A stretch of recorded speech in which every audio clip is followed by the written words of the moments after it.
옥하는 목사님의 나의 고통 누구의 탓인가라는 그 책을 보면은 이런 내용이 그 책에 기록이 되어 있습니다. 1989년은 이 사랑의 교회가 인기 절정에 있을 때였습니다. 이 옥하는 목사님이 제자 훈련을 해서 사랑의 교회가 부흥이 되고 또 국내외로 알려져서 아주 인기가 있었던 때가 이 1989년도인데 이때 이 옥하는 목사님은 정신없이 생활을 했다고 합니다. 유럽에 갔다가 또 미국으로 갔다가 그리고 또 일본 사람을 만나고 또 중국 사람을 만났다가 아주 이렇게 바쁘게 지냈습니다. 그런데 하나님이 하루아침에 그를 쓰러지게 했습니다. 참 이 병이 오게 해서 쓰러졌는데 몸에 이상이 온 것이었습니다.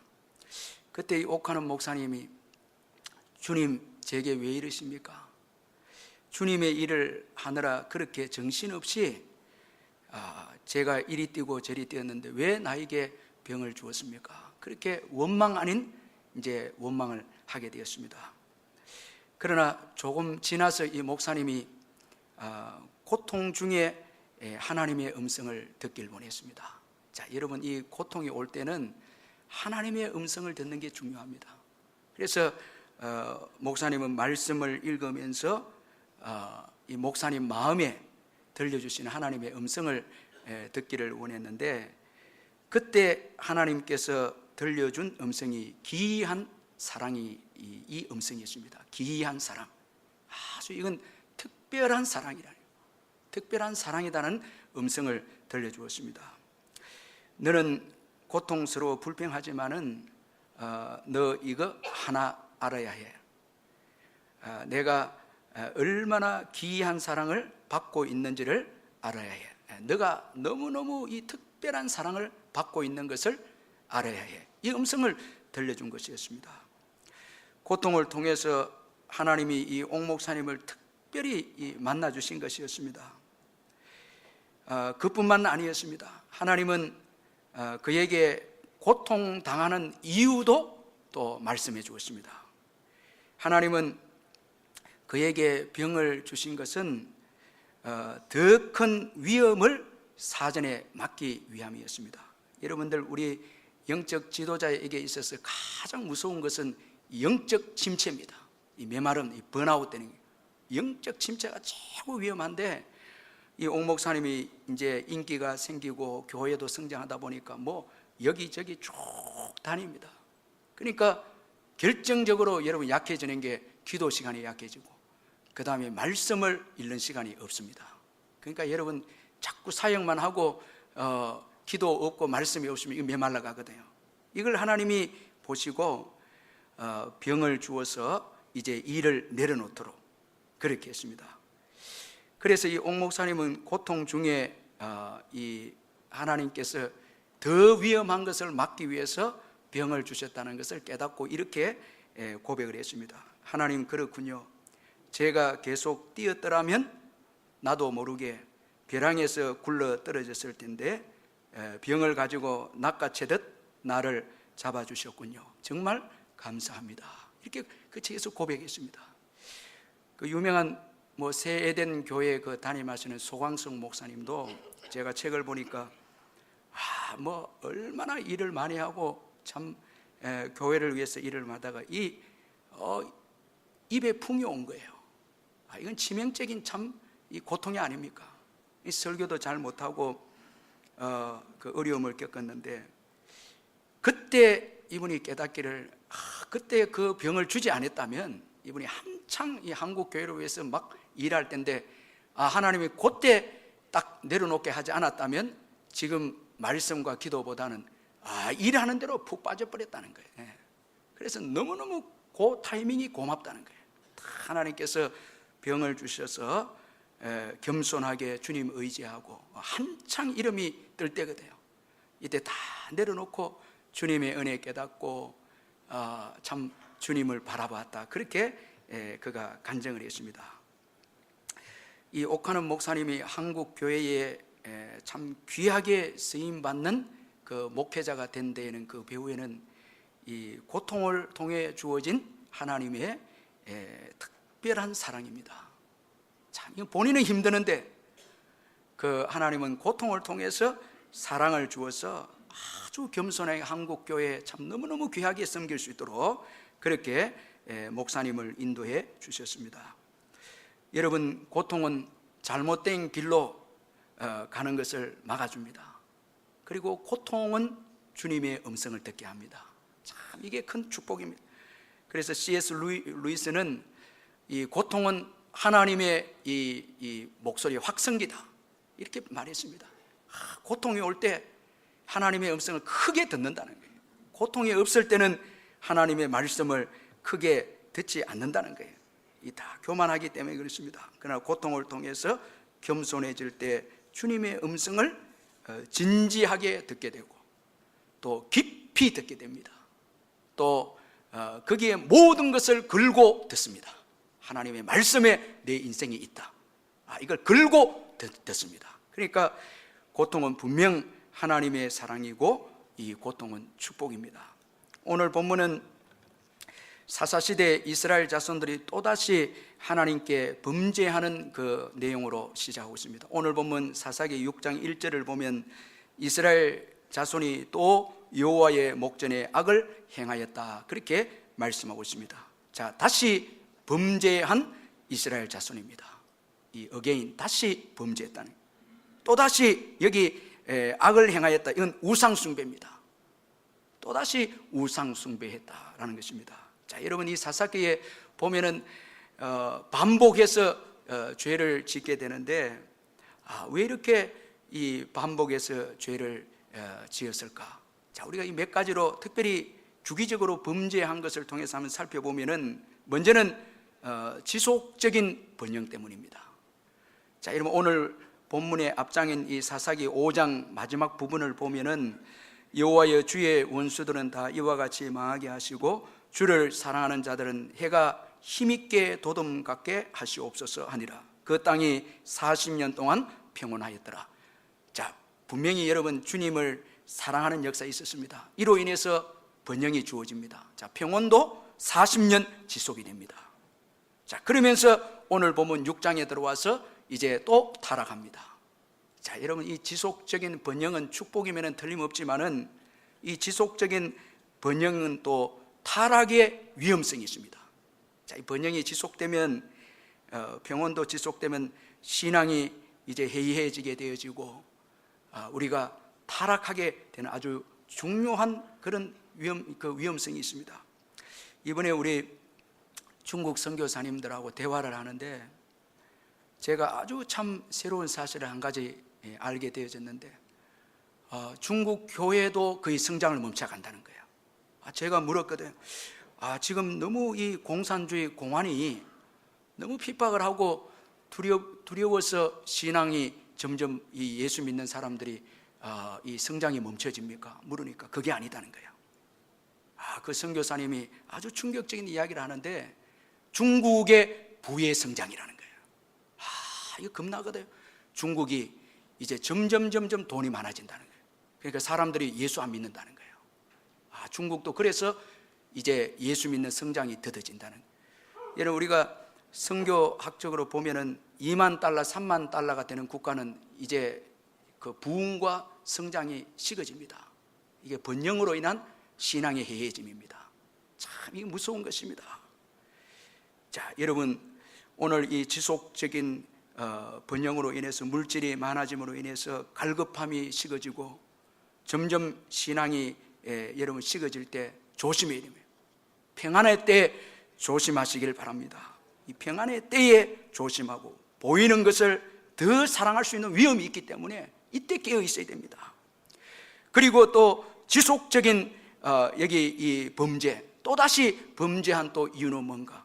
이 타락한 재성을 다스리지 못했다는 거예요. 자, 여기 이게 또 이 악을 행했다.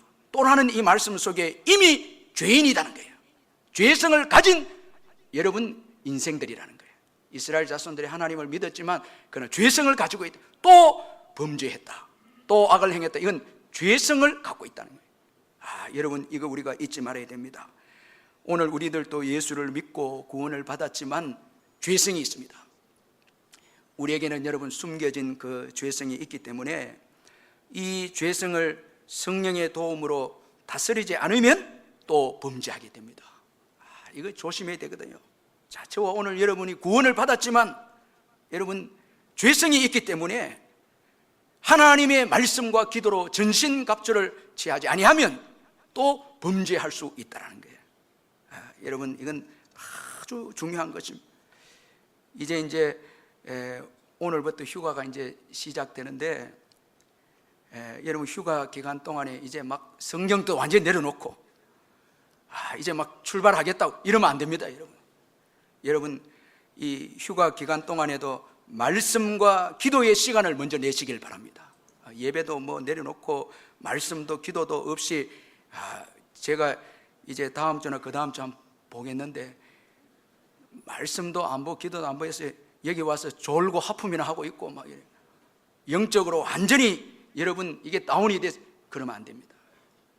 여러분 수고하고 무거운 짐진 자들아 다 내게로 오라. 내가 너희를 쉬게 하리라. 나는 마음이 온유하고 겸손하니 내게로 와서 배워라.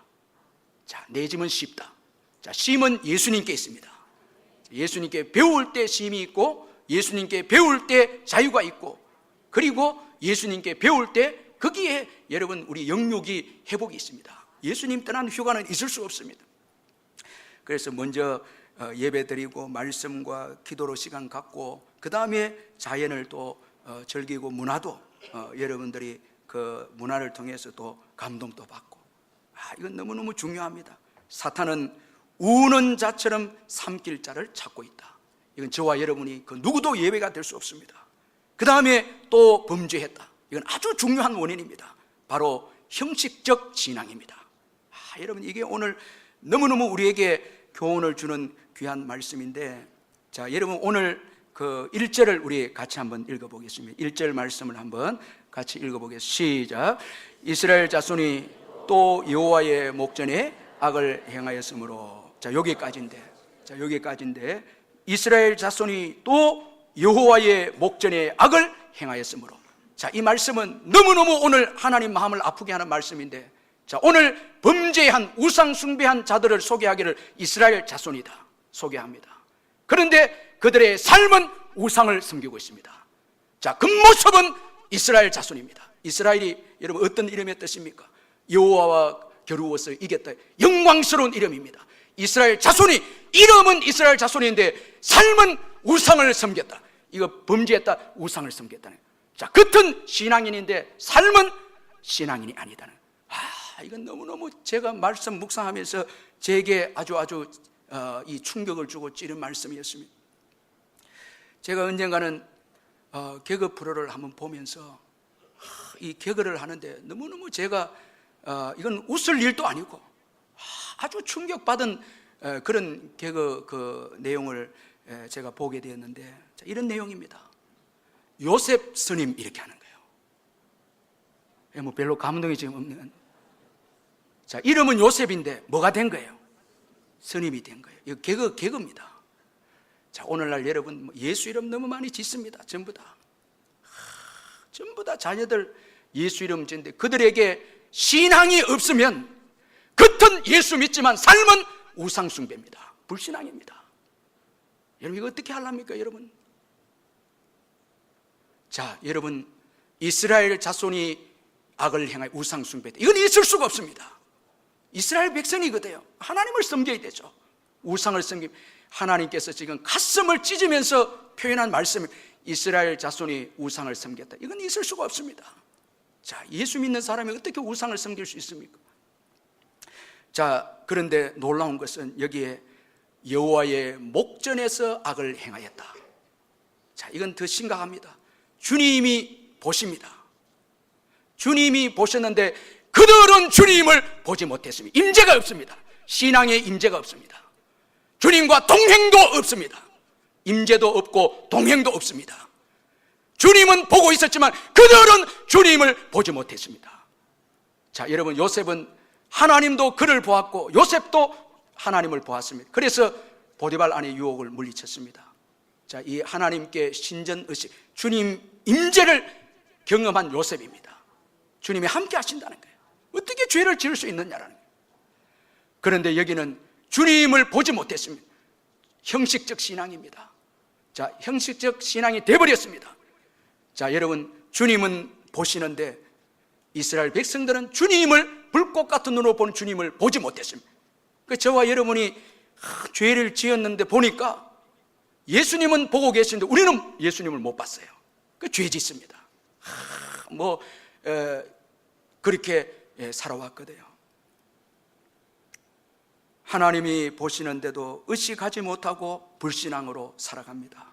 자, 우상을 숭배하고 욕을 하고 미워하고 형제를 미워하고 거짓말을 하고, 이거 있을 수.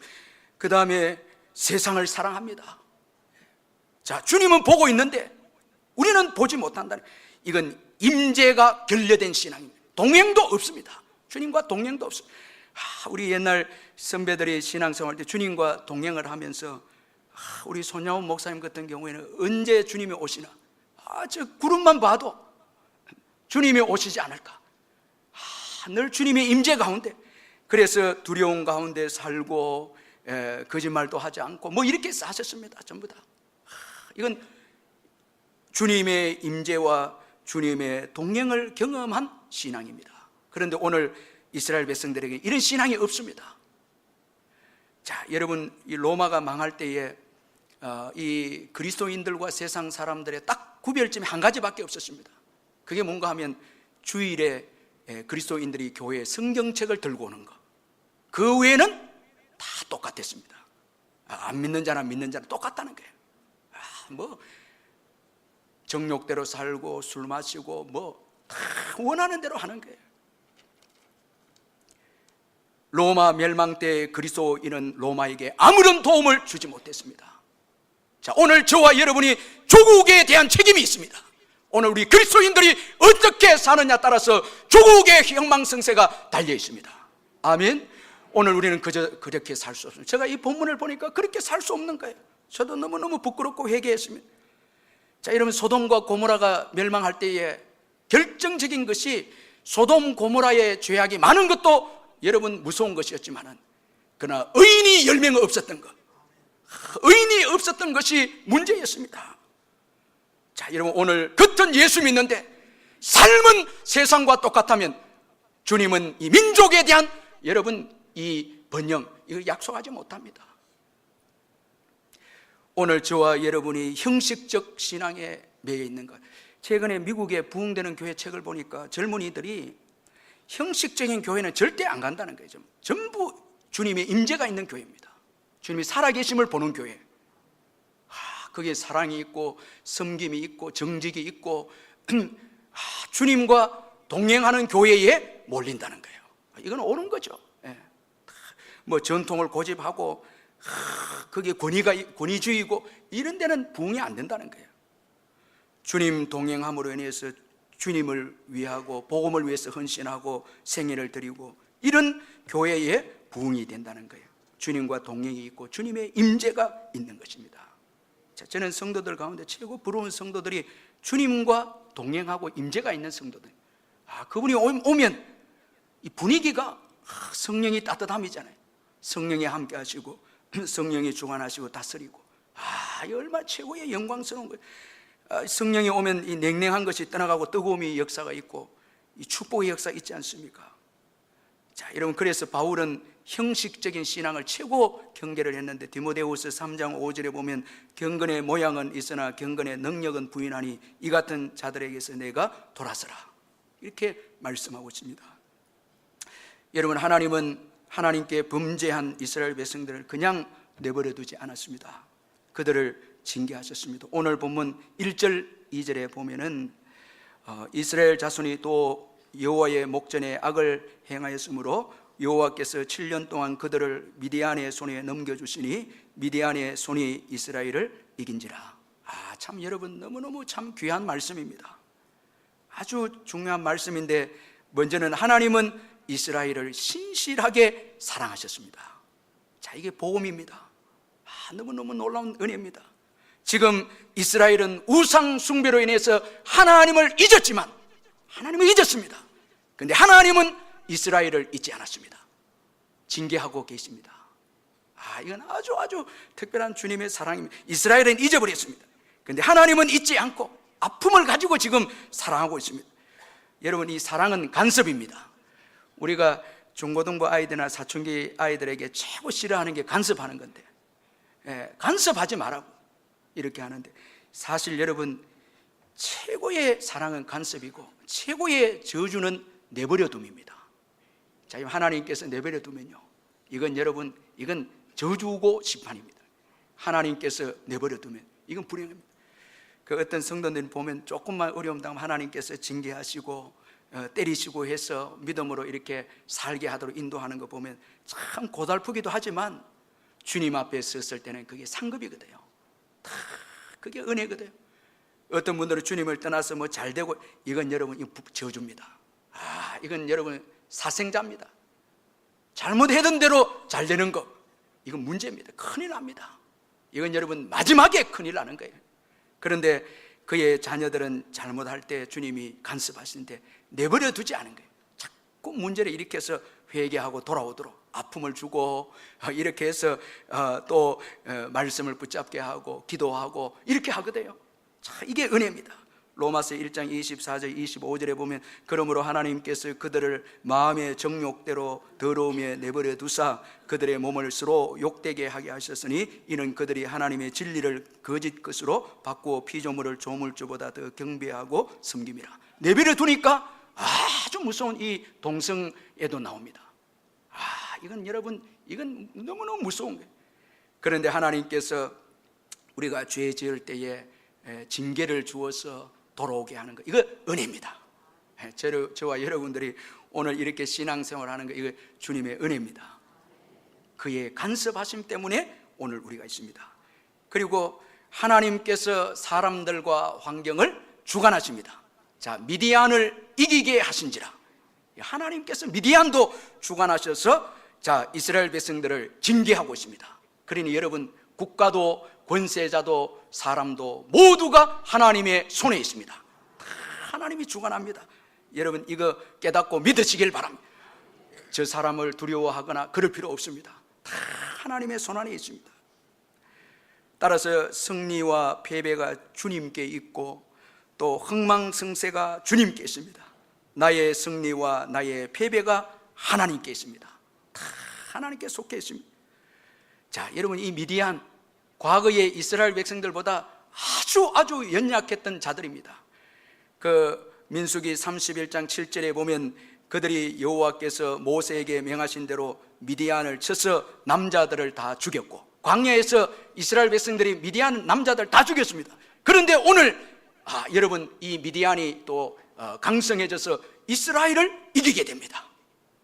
여러분, 하나님께서 이스라엘이 범죄하니까 지난날 승리했던 부족을 강하게 해서 이스라엘을 괴롭히고 이스라엘을 낮추시는 것을 볼 수가 있습니다.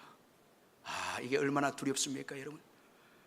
아주 미약한 사람은 하루아침에 강하게도 하고, 아주 강한 자를 하나님께서 범죄했을 때는 하루아침에 지배에 당하는 낮추시기도 하고.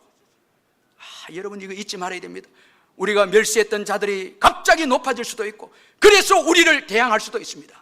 우리의 신앙이 잘못됐을 때에 원수를 강하게 해서 우리를 여러분 아프게 하기도 한다는 거예요. 이 높이고 낮추는 것이 주님께 있습니다. 여러분, 믿으시길 바랍니다. 이거 잊지 마. 이 아수르 바벨론 아주 보잘것없는 민족을 나중에 강하게 해서 열방을 정복하게 하고 이스라엘을 때리는 도구로 하나님 채찍으로 바벨론을 강하게 했습니다. 여러분, 그리고 바벨론이 교만했을 때는 그 채찍을 꺾어버렸습니다. 이건 하나님 앞에 교만할 수도 없고요. 모든 것이 다 하나님의 손에 있습니다. 우리가 이걸 절대 잊지 말아야 됩니다. 그런 거로 하나님과의 관계가 중요합니다. 하나님과의 관계가 중요합니다. 오늘 이 이스라엘의 축복은 철저하게 하나님과의 관계에서 주어졌습니다. 하나님께 범죄했을 때는 하나님께서 그들을 낮추시고, 그들이 믿음으로 살았을 때는 하나님께서 평온을 주시고, 하나님과의 관계 너무너무 중요하다는 거예요. 오늘 여러분은 뭐 이 사람 있으면 저 물질이 있으면 내가 성공하고 이런 거 아닙니다. 여러분, 하나님과의 관계입니다. 하나님과의 범죄가 있고 죄가 있으면 이건 안 되고요. 하나님과의 관계가 회복이 되고 관계가 좋으면 하나님의 임재가 있고 이 축복이 있습니다. 자, 이 하나님과의 관계 너무너무 중요하다는 것입니다. 아직 예수님을 믿지 않는 분들이 있다면 예수님을 믿고 하나님과의 관계를 회복하시길 바랍니다. 그리고 예수를 믿으면서 여러분 혹시나 하나님과 관계가 잘못되어 있다면 여러분 그 죄악을 버려야 합니다. 빨리 버려야 합니다. 여러분, 죄는 가장 무서운 것입니다.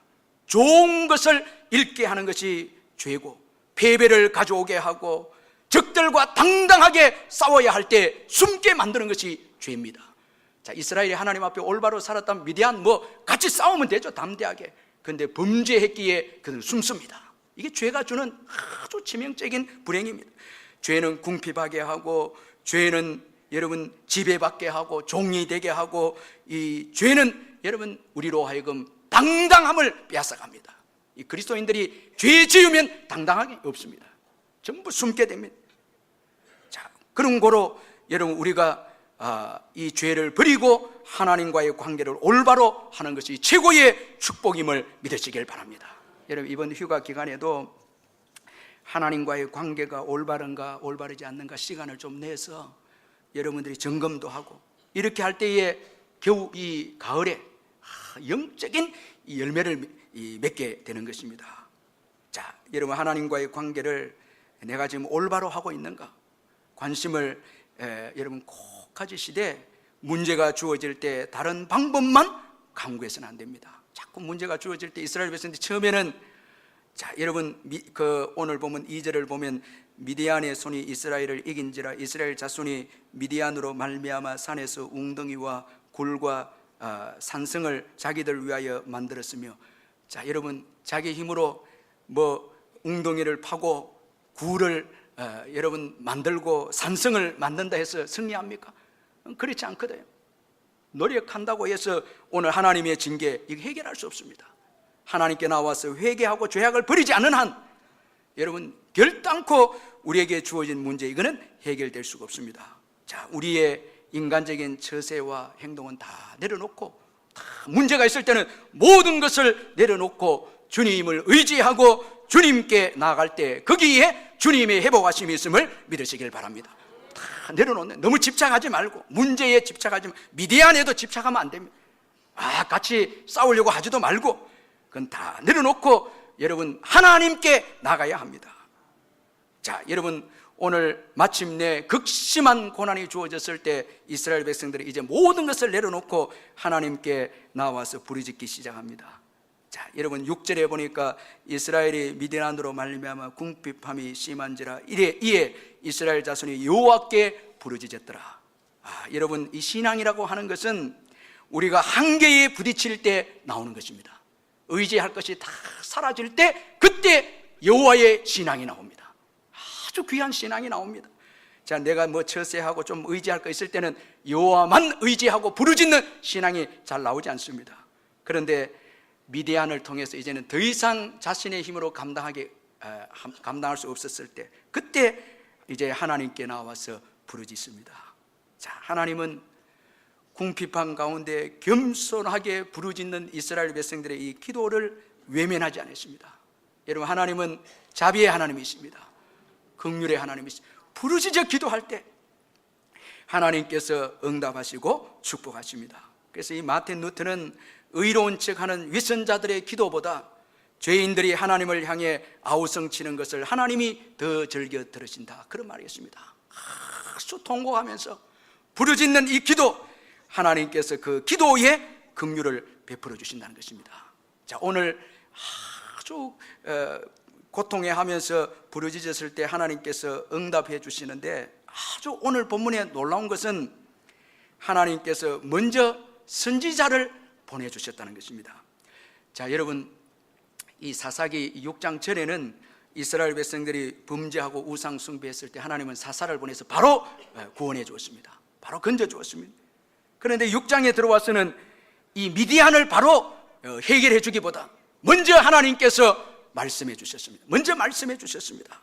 자, 이건 여러분 문제 해결보다 신앙이 우선임을 교훈해 주고 있습니다.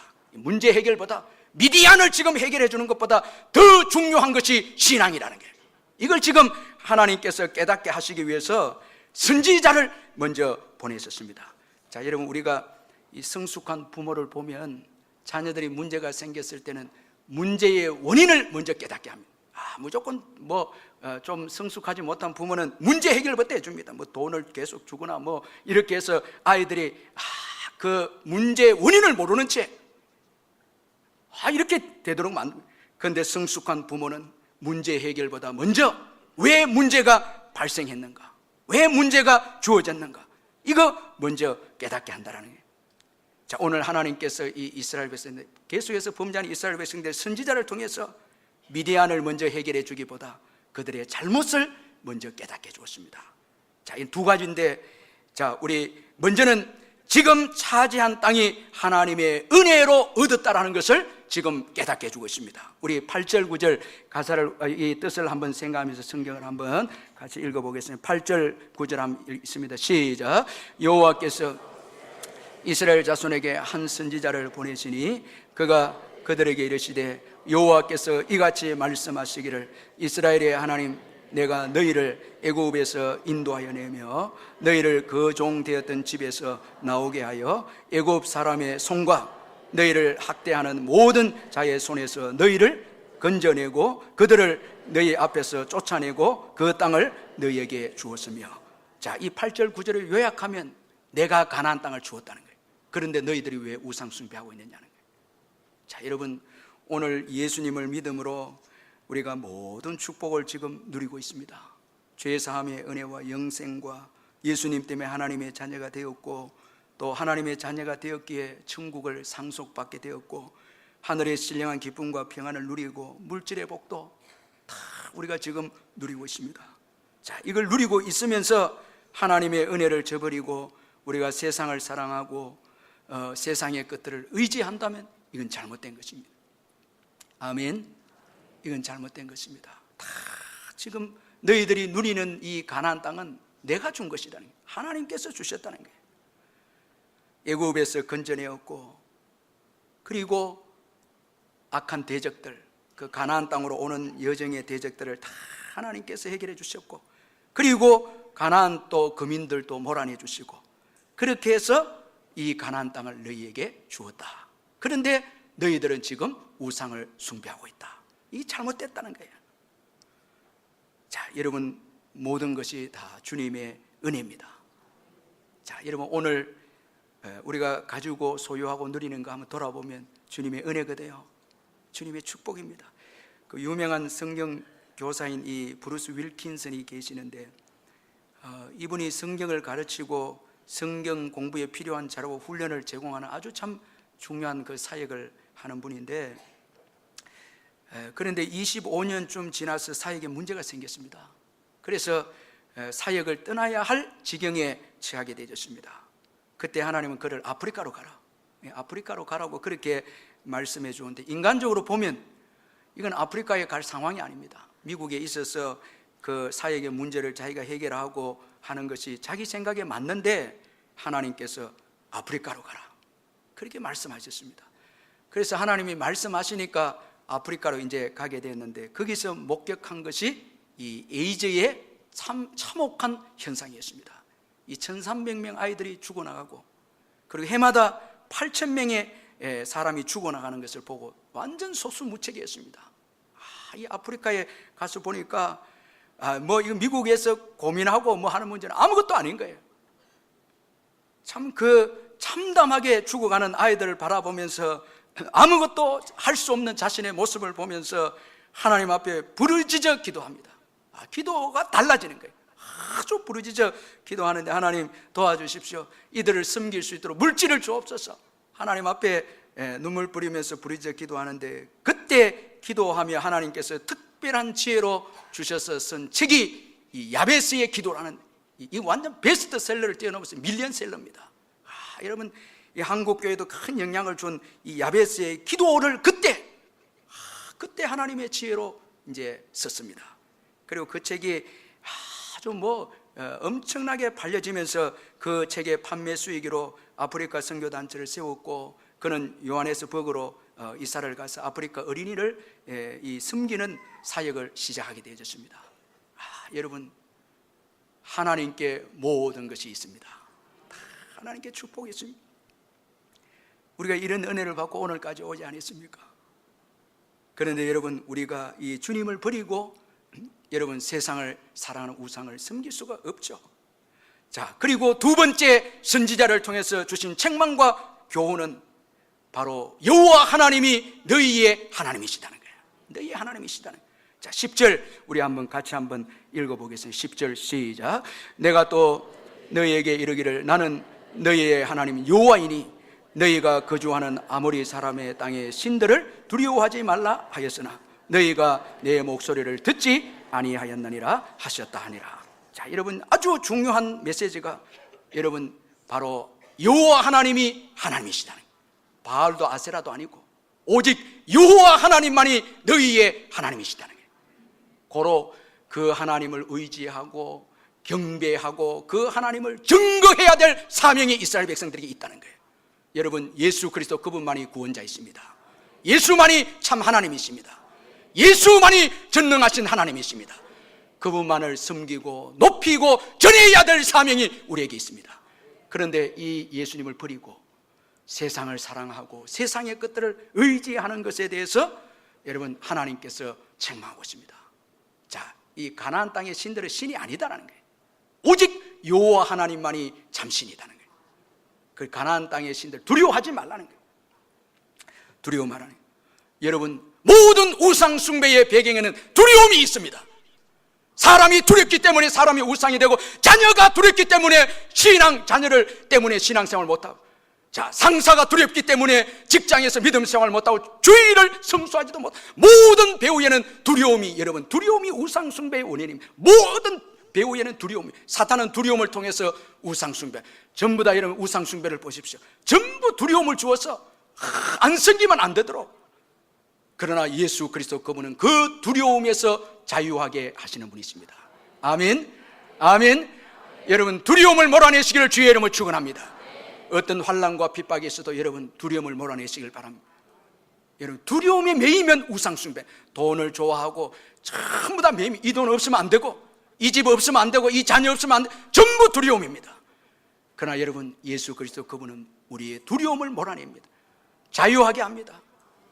이 얼마나 큰 은혜인지 모릅니다. 이 선교사 루이스 모리스가 쓴 이 강한 자보다 더 강한 주님이라는 그 책이 있는데, 이 책은 짐 모리스와 이 루이스 모리스가 북태국 포 카렌 부족에게서 선교하는 그 내용을 담고 있는데, 이들 부부가 포 카렌 종족을 선교 사역을 시작한 지 십수년이 지나도 열매가 없었습니다. 그런데 이 데니스 레인 선교사님이 조직한 이 특별한 선교팀 후원으로, 이 기도팀의 후원으로 6개월 만에 이제 놀라운 부흥이 일어나기 시작하는데, 이 책을 보니까 포 카렌족의 이 기케이라는 예수 믿는 한 사람을 소개하고 있는데, 그는 조그마한 논을 가진 분이었습니다. 아주 조그만 논을 가진 분인데, 이 논으로는 가족들과 살 수가 없습니다. 그런데 보니까 예수 믿는 사람들이 농사를 짓고 소출을 얻는 걸 보거든요. 그러니까 이 선교사님이, 짐 모리스 선교사님 복음을 전하니까, 우리 집의 논은 너무너무 작습니다. 이거 어떻게 하면 좋겠습니까 하니까, 선교사님 짐 모리스 선교사님이 만일 더 많은 쌀을 원한다면 더 많이 벼를 심으십시오. 하나님은 창조주이십니다. 하나님이 벼를 창조하셨고 벼가 자랄 대지도 만드셨으며 벼를 자라게 할 물과 태양도 만들었습니다. 한번 보십시오. 비가 어디서 옵니까? 하늘에서 오지 않습니까? 하나님이 비를 주고 하나님께서 다 키우고 그렇게 해서 열매를 주십니다. 그러나 이분들은 우상에게, 두려워서 우상에게 제사하고 농사를 짓습니다. 그 돼지를 잡아서 그렇게 하고, 아버지 때부터 그랬는데, 이 기케이라는 사람이, 이 짐 모리스 선교사 이 말을 해도 잘 믿지를 못하는 거예요. 두려움이 있었어요. 근데 예수 믿는 사람들 보니까 이게 농사가 되거든요. 그래서 딱 결단을 했습니다. 이제 귀신에게 이제 귀신 섬기지 않고 제사하지 않고 농사 지으리라. 작은 논을 가지고 농사를 지었는데 하나님께서 이제 농사가 되도록 축복해 줬습니다. 문제는 축복을 받았는데도 논이 너무 작아요. 너무 작으니까 이게 생산량이 별로 없어요. 그러던 어느 날 어떤 사람이 아주 좋은 논을 팔려고 한다는 소식이 나왔습니다. 너무 좋은 논입니다. 근데 그 좋은 논은 꼭 농사를 지으면 그 집에 사람이 한 명씩 병들어 죽는 거예요. 그게 농사만 하면 그래 되는 거예요. 땅은 너무 넓고 좋은 땅입니다. 이 가만 보니까 기케이가 주님은 강한 자보다 더 강하신 주님이시니까 그 땅을 내가 사야 되겠다. 돈이 있어서 사는 게 아니고 자기 그 작은 논을 바꿔야 되겠다. 그 주인한테 바꾸자 하면 안 바꾸겠나. 그래 가서 주인에게 말을 하니까 주인은 아무리 좋은 땅이고 넓은 땅이라도 가족이 죽어나가니까 바꾼 거예요. 아주 작은 논하고 비가 오면 이 땅도 막 쓸려가는 그 작은 땅인데 이 귀신이 자꾸 역사하니까 큰 좋은 땅을, 이 논을 바꾼 거예요. 이 기케이가 그 좋은 땅을 받고 넓은 땅을 받고 선교사님 불러서 기도하고 예배를 드리고 농사를 짓습니다. 그의 대풍년입니다. 그리고 계속해서 하나님께서 축복하십니다. 그리고 그 책의 제목이 강한 자보다 더 강한 주님이십니다. 사랑하는 성도 여러분, 예수 그리스도 그분만이 비와 날씨와 모든 열매를 주관하신 분이십니다. 그분께 여러분 구원이 있습니다. 생명이 있습니다. 담대하시기를 주의 이름으로 축원합니다. 여러분 혹시나 이 시간에 두려움에 매여서 이곳에 왔다면 예수 이름으로 두려움을 몰아내시기를 주의 이름으로 축원합니다. 두려움이 우상에 빠지게 하는 거예요. 다 이제부터는 선포하시길 바랍니다. 다 떠나가라고. 그리고 예수 이름으로 가정과 생업과 직장과 교회와 또 여러분 이 울산 땅과 민족이 축복의 역사에 일어날지어다 선포하시길 바랍니다. 모든 악한 두려움의 영은 몰아내시기를 바랍니다. 여러분 담대하게 두려워하지 말라. 하나님께서 두려워하지 마라. 두려워하지 마라. 나만 섬기라. 이게 여러분 오늘 선지자를 주신 아주 귀한 메시지였습니다. 그런데 이스라엘 백성들이 듣지 아니했다는 거예요. 여러분 담대하게 예수 그리스도를 섬기시길 바랍니다. 여러분 예수님은 두려움을 몰아내시고 자유를 주시고 생명을 주시고 축복하십니다. 절대 포기하지 마시고 하늘과 땅의 권세를 가지신 예수님을 높이시고 찬양하시고 그분 이름을 선포하시고 그분 이름을 통해 꿈을 꾸고 도전하고 나아가시기를 주의 이름으로 축원합니다. 우리 말씀 생각하면서 한번 통성으로 우리 한번 주여 부르고 한번 기도하겠습니다.